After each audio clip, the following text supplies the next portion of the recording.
Welcome to Transforming 45, the podcast that celebrates the incredible power of passionate voices. I'm your host, Lisa Boat. Join me in conversation with heart-led humans who share their deeply personal stories of transformation. Transforming 45 is here to uplift, connect, and remind you it's never too late to write your next chapter.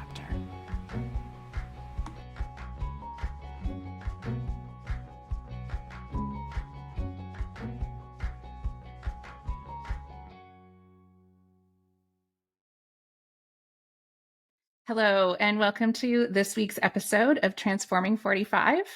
This week, I'm so excited to welcome Amy Lyndon to the show. She is a celebrity acting coach. She is an actress herself and is the CEO of the I Am Enough company, which is really beautiful. There are so many things I can't wait to talk to Amy about. And as you can see, she is not here in the studio with me because she is coming to us from LA. So welcome to the show, Amy. I'm so glad to have you here. I'm so happy to be here. I love the theme of your show. Thank you. I do believe that it doesn't matter what age you are to become a huge success. That there's actually a lot of actors that started late in life, like Morgan Freeman started late in life. Right. There's so many actors that started late in life, and that you're never too old to pursue a dream. Yeah, I love that. And I'm sure we will swim with that theme a little bit more. But first off, tell me your story. How did you get to this point in this moment right now in your life? Well, I grew up with my parents. Basically, my mom had me when she was 20. Okay. Isn't that crazy? And she had my brother when she was 19, and they were very, very young when they had me. So my perspective is a lot different than a lot of people that had older parents or parents that were like normal, regular ages to have kids, My father was an entrepreneur, and so I would always watch him succeed and then not succeed and succeed and not succeed. And it gave me a very strong foundation to never give up. Mm-hmm. Mm-hmm. My mother was always involved with helping underprivileged children, raising money for people, and she was always very creative. Always did the centerpieces, and I used to like sit on the toilet and watch her put on her eyelashes, which is funny that it's back now. Yeah. Yeah. Yeah, It's she true. wore go boots.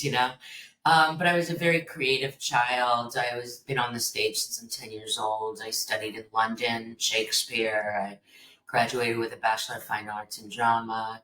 And my scores weren't very high, so I got in on my talent. I sang and I acted my way into Syracuse University, which was very good. Yeah. Great university. That's really exciting and interesting. What was sort of the draw for you to the stage? Well, my parents were never around, so what the theater gives you is family. And now that I'm doing films, you're on the set with these people for a long time, sometimes 14 hours, and you feel like you're part of a family. And so that's what it always gave me. Mm-hmm. And thank you for that insight, because I think, like, speaking from people who are on the outside and don't know a lot about the acting community, although I came out of teaching, and I often believe that teachers deserve Oscars. Yeah, they do. There's a significant amount of acting that happens, or that you had to happen on a daily basis at that point. But often I think we have real misconceptions about the reasons people go into acting. And that's why these conversations are so important, because the life of a creative is often really minimized, and it's seen for glamour or money or fame or whatever that is.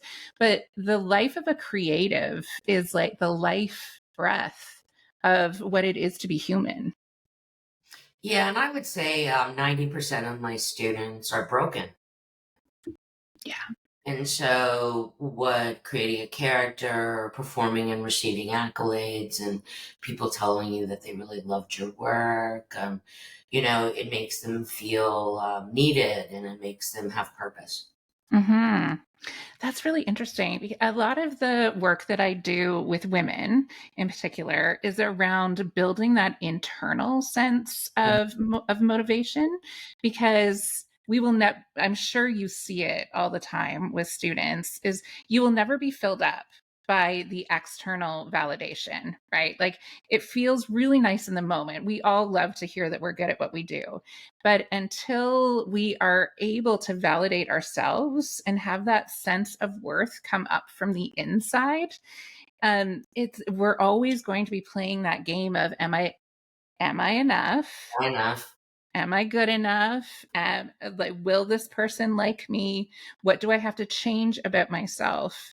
Do you see that evolve in the actors that Well, you I work mean, with? to tell you the truth, the people that do really well are the people that have worked on their self worth and understand what their gift is.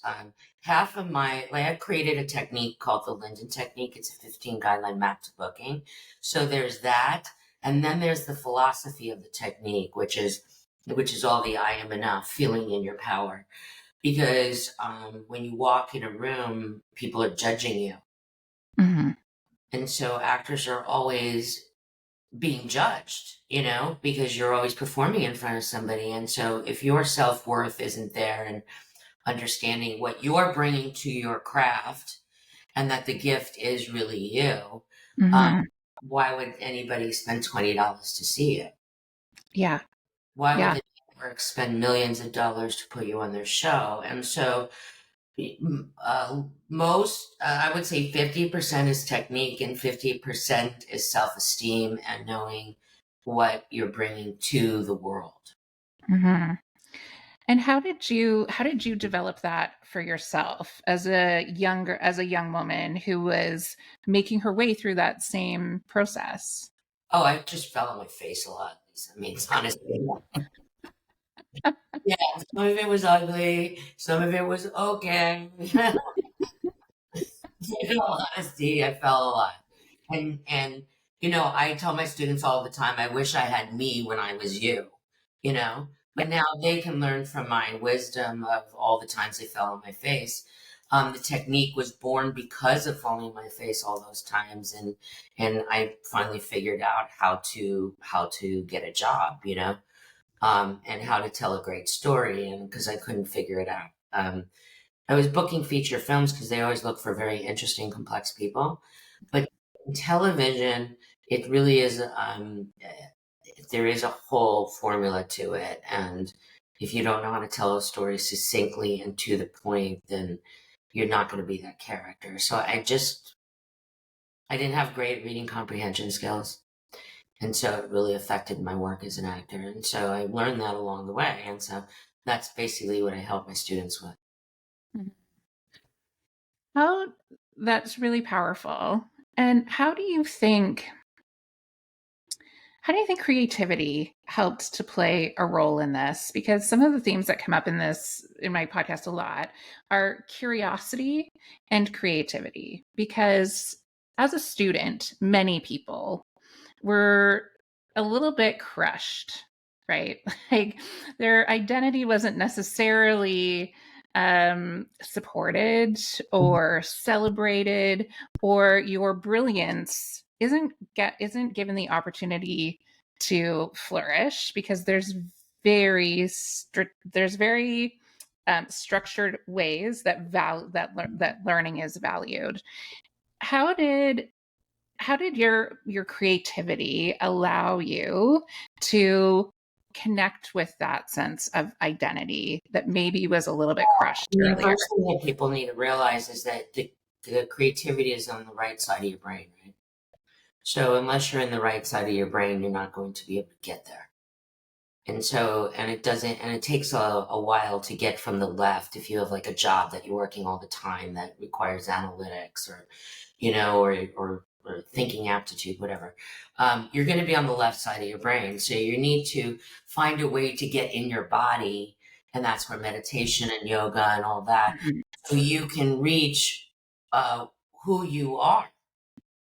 Because creativity comes from, it's a form of expression.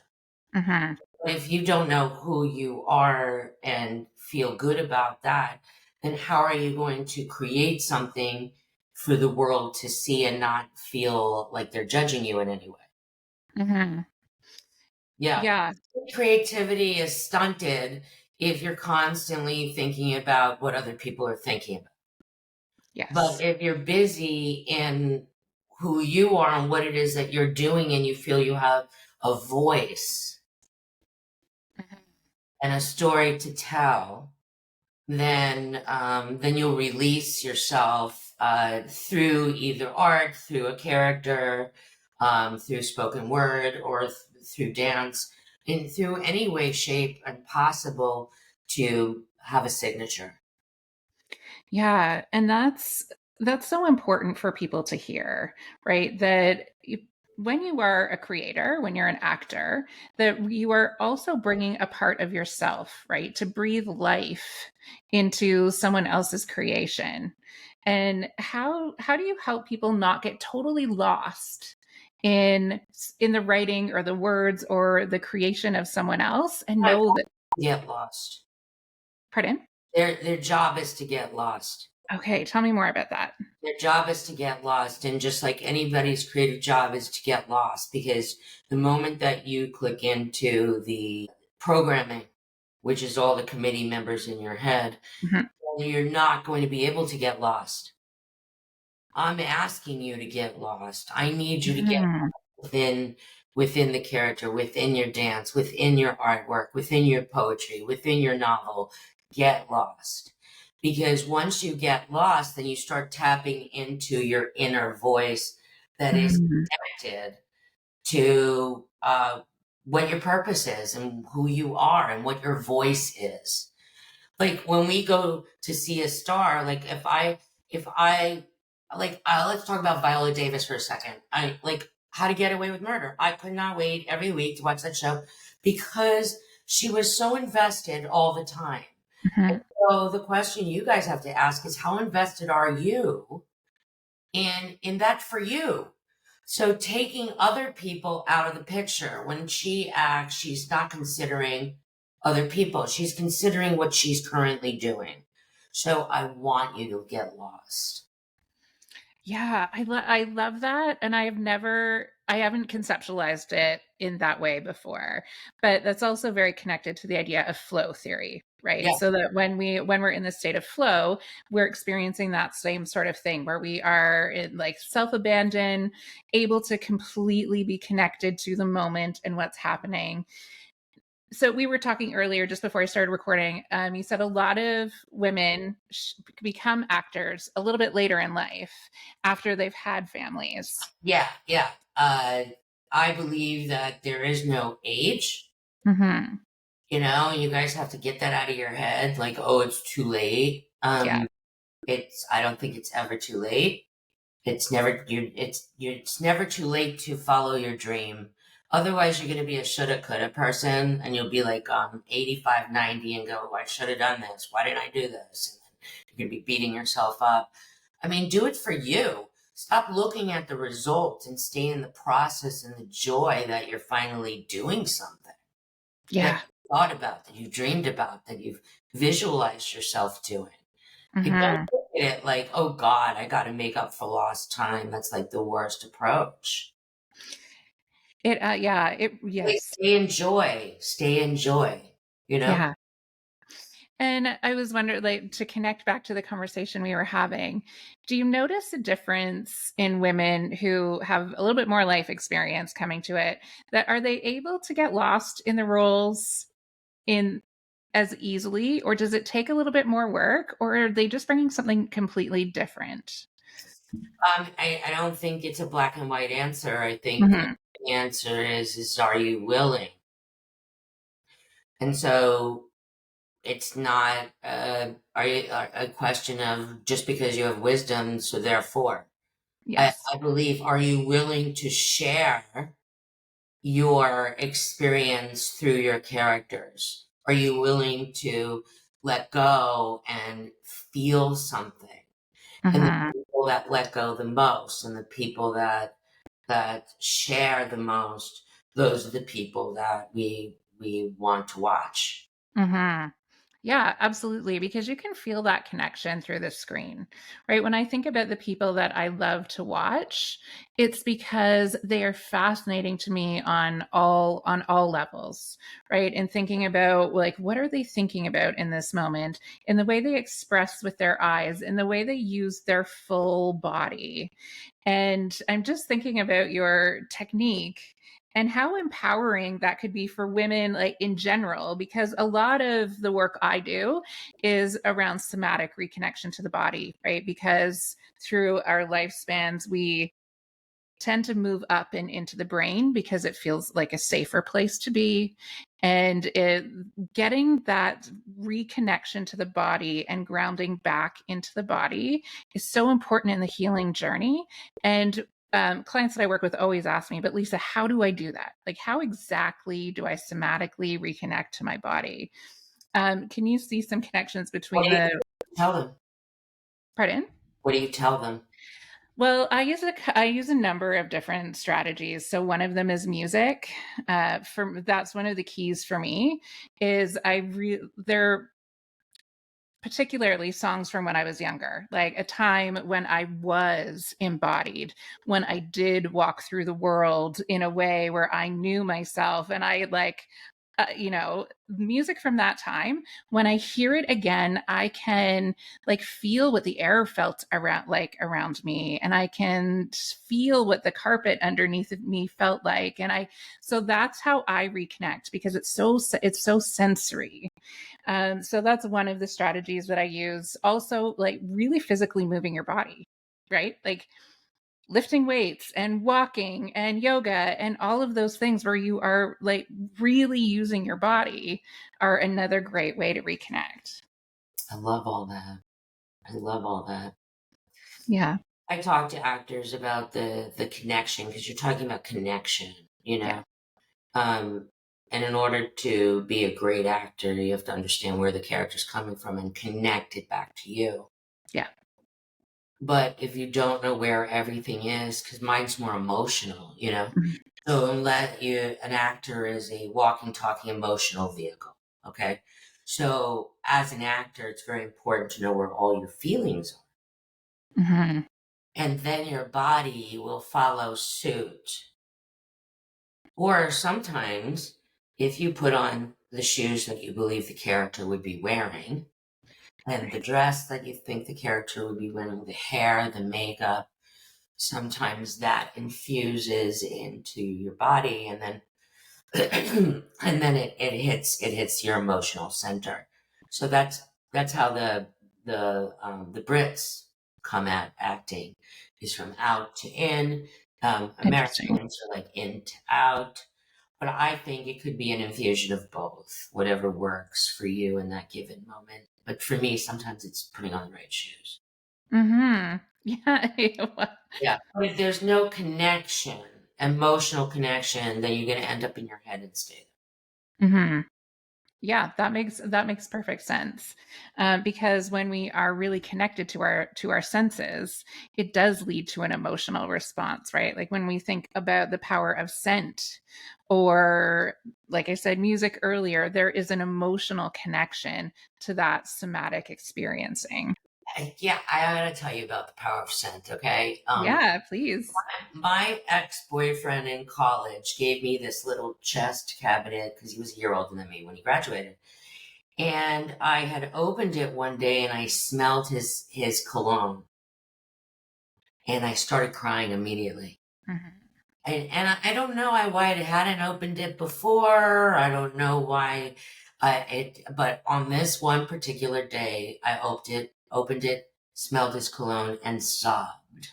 Mhm. And that Yeah, is how strong the scent was. Like your yeah. sense of smell, you know? And I think Mhm. the exercise would be just to sit in quiet and just check on different scents and see what comes up for you. Yeah, yeah, absolutely. I have a similar story. I There was this moisturizer that I was using just before in the last stages of my pregnancy with my oldest child, and it had been a gift, and it was like very unique, and I've never had smelled the scent since, and I've never even seen the moisturizer.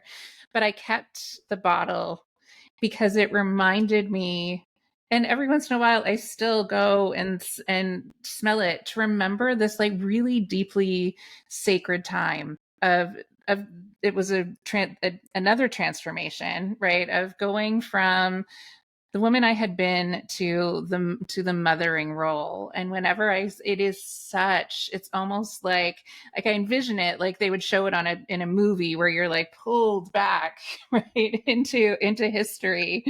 And Yeah. yeah, yeah, exactly. How old are your kids right now? My oldest is 18 and my youngest is almost 17. Fantastic. Hmm. Yeah. Fantastic. Yeah, it's fun getting to experience them as young adults. It's such a different relationship, but there are things, I mean, there are moments where I still miss their like squishy little faces and bodies. But I also really enjoy them. Like they're interesting people. So I really enjoy spending time with them. Do they bring their girlfriends or boyfriends around? My oldest did have a girlfriend. They just broke up. Oh, So I know it's the, well, because he just graduated from high school. So that it's that what happens, right? Yeah, which is another, I'm sure people are using those experiences to tap into, to connect to those emotions, right? Those really powerful yeah, moments. yeah. What you would find what triggers you, and Yeah. I usually tell my actors to start creating an emotional journal, and I think everyone should have an emotional journal. So Hmm. go through life without feeling, and Yeah. if people have hard time feeling, just find some time and just pick an event and from where you did feel something and recreate it and find where it sits in your body Hmm. and go there. Yeah. I think that's a really powerful strategy because so often we're programmed to not feel those things, right? Mm. Like if something happens, you're like, nope, just shut it down and move on. Like I was just having this conversation with a friend yesterday because she has recently lost her dad and I lost my mom. Oh gosh, 16 years ago, just coming up to. And when she passed away, it was like I had a couple of weeks where I felt like I had this period of grace with people. And then after 2 or 3 weeks had passed, it was like people would look at me like, why are you still sad? Like, Mm. shouldn't we have, you know, or at least don't show me that you're sad. Like, maybe there wasn't an expectation that I should have moved on because, grief just becomes part of us. We don't move on. But um Yeah, I there was don't an like that when people are done with what it is that you're going through. right. I'm sorry you're done with it. So maybe I'll call you when I'm done with it. And I don't know when that'll be, but Yeah. God, Yeah. it's annoying. Yes. Annoying. Because whatever you were experiencing is triggering something in them. Yeah, I'm sorry. I mean, you get to, that's the thing. I think it's because of that we don't give it to ourselves. Yeah. You get to feel however you want to feel. Like I was having lunch with a student who's also a friend. She's a young woman, and she felt like she was depressed, and her friends, she was losing friends. I said, Hmm. well, you get to revel in that for a while and see where it came from, where it's going to, because unless it's resolved, it's never going to go away. It's going to be like pushed somewhere Hmm. and it's going to come up some other time. So you might as well take the time, see it through. But I agree with you. People get done with whatever we're feeling. Hmm. And I think part of it is because we are so encouraged and programmed to not feel. Yeah, I agree. Yeah. But to remain in that place that is numb and that is disconnected. Well, which is why a lot of people come to acting. There's some people that go to acting not to be a famous actor, but to Hmm. get in touch with what they feel about things. Hmm. Yeah, because I mean that's what acting is all about, right? Is showing the human condition and the human experience. Yeah, and the good thing about it is you're hiding within the character almost, and so you could say, "Oh, that wasn't me, that was them." You get the best of both No, worlds. it was you. But you tell people, "Oh yeah, that breakdown. Wow, that character really was going through it." Yeah, it's great therapy. The best of all worlds. Yes. So do you have a project or a show or something that you worked on that you really that was your favorite, or that you really felt like you were able to like fully express yourself in that role? Well, I have a movie that I shot last summer that it's finally in the can, and it's heading out to film festivals called Lady Parts. Okay. And I play I always play these big characters because people with very loud mouths, or people that are so pathetic, okay? Like drunk pathetic. But so I played a Philadelphia mom to this girl who has this pain all the time in her private parts, Mhm. and it's like a rare thing, but it turns out that it's not so rare. Millions and millions and millions and millions of women have it, and Mhm. they did the surgery, so she had to come back home to her mom's house, Okay. and not she had to keep her legs together for I think it was 6 months. Oh wow. So we had me and the character who played my husband had to take care of her, and so I can't wait for that movie to come out because not only is it educational, but it's freaking funny, Yeah. and it makes the woman's vagina like front and center in a whole different way. Yeah. Which and I love that. So part of I'm a menopause coach. That's part of the work that I do. And yeah, so getting people to really know, and like the female body has been such a mystery for so long because we are so wonderfully and fantastically complex. But it has it has caused like women's healthcare to fall so far behind. And so this work that you're doing with this movie is so important. I feel like, yeah. Shed light on this issue that nobody's talked about Hmm. Yeah. in a humorous way, but yet serious way of what this girl needed to go through and what she went through as a child. Like she could never wear tampons. Her sex, whenever she had sex, she was always in pain. And Hmm. so it will maybe help people come out of the closet and seek help for it because it might have been an embarrassing thing to talk about. Yeah. I feel like it's part of the work of women of our generation to, because you're starting to see this happen, right? There are more people who are coming forward. I talk a lot about the fact that there's not a lot of narrative about women at this phase of life and what it looks like, right? Because our perceived value is when we are of childbearing years and that phase.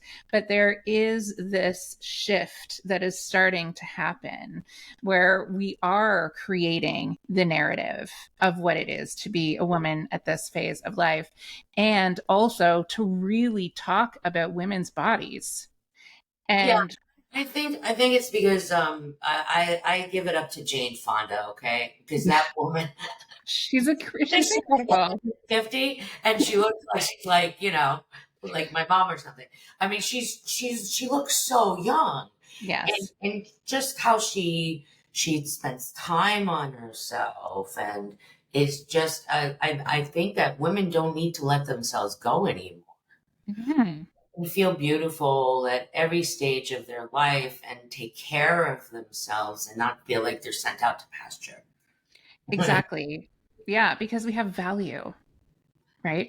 We have Yes. value and we have worth, and we have value and worth because we say so, right? Because we know it. It's not because somebody else has to give it to us, but we know that about ourselves. And we are doing the work of knowing that about ourselves. And Yeah. so really knowing and understanding how our bodies work, because we've been so discouraged to understand how our vaginas work, how what is a vagina, what is a vulva, what is the internal versus the external, right? Like all of this, it plays such a key role in our quality of life. Yeah, it's really something because this character, I love, there's this one scene I just have to share with you with the mother Yeah. and daughter. She's sitting on a sitz bath, and because she can't, she had, that's how she has to do things. And Yes. I am in front of her in the bathroom shaving her legs, and it was just such a beautiful scene, Yeah. you know? Mm-hmm. To revisit with this young woman, and I think that it's so important for us women that are 40 and above to speak out. So I'm very proud of you that you're doing this, because it's so important to speak out, because we have to help the younger generation not feel silenced as our parents were. My mom, I mean, she's still silenced in so many ways, that Mm-hmm. 50s, 60s, early 70s generation, they Yeah. just don't speak. Yeah.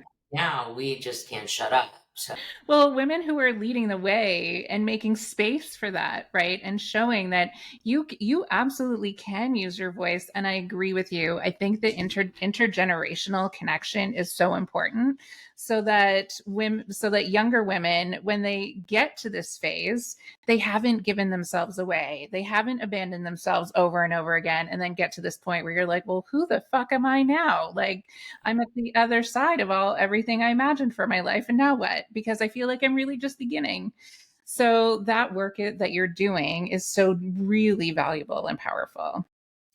yeah, well, that was like I started the I Am Enough company a long time ago, but I didn't have the funding.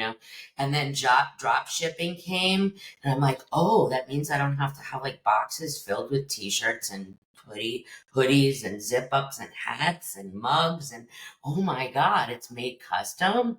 So during COVID, I launched it. And for all of your viewers, just put in the code enough20, and you get 20% off of anything on the site, or your whole order, or whatever.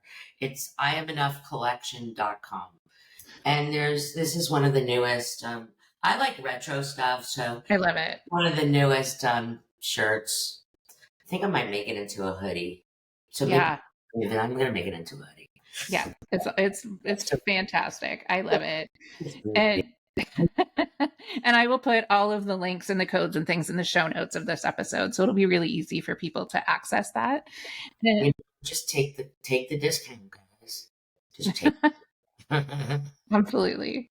So, what do you love most about the I am enough company?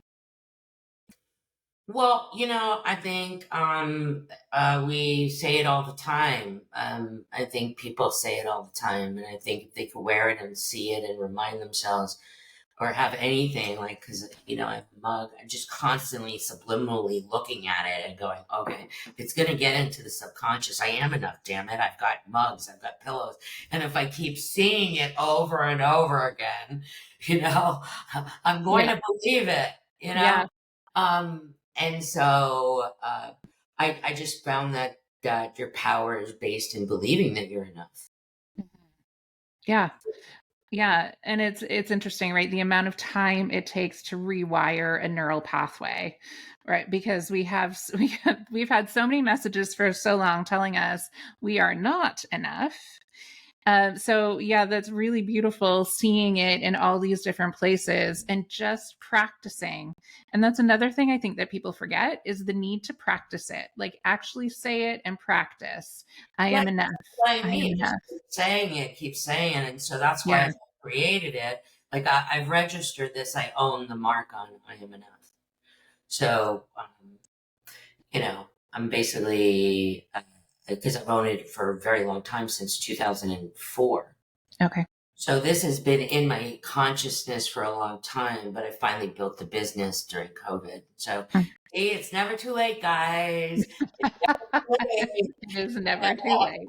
But Well, sorry, it go was, ahead. yeah, it was just always a dream, because I wanted to help people realize their value. Yeah.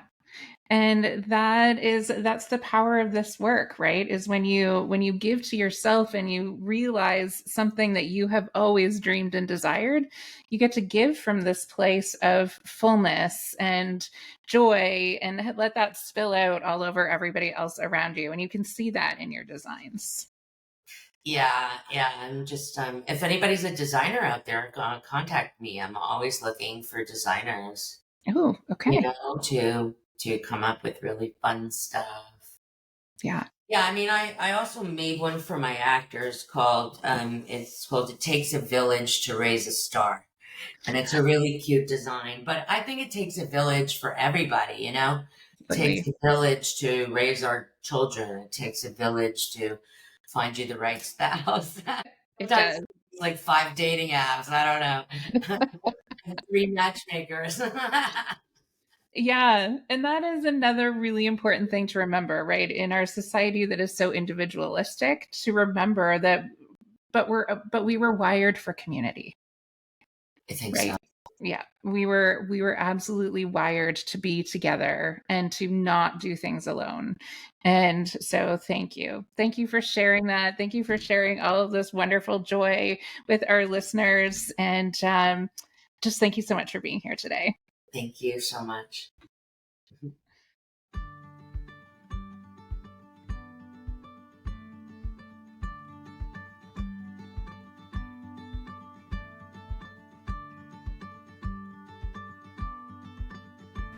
Thank you for joining me on this transformative journey. Your support means the world. If you resonated with our conversation and want to uplift the Transforming 45 community, here's what you can do. Connect with me about how you can reclaim your own magic. Check the show notes for all the ways you can find me. Subscribe and share. Hit the subscribe button so you never miss an episode. And if you found value here, share it with friends, family, and anyone seeking inspiration. Leave a review on your favorite podcast platform. Your words can make a significant impact and help others find their way to these transformative stories. Join the conversation on social media platforms. Follow us on Instagram @LBoat. You can also find me on Facebook and TikTok. And if you know someone whose story could inspire others, reach out and let me know. I love connecting with diverse voices that carry the power to transform lives. Remember, your support fuels my mission to share authentic stories of transformation. Thank you for being part of the Transforming 45 family. Until next time, keep shining your light and embracing your journey.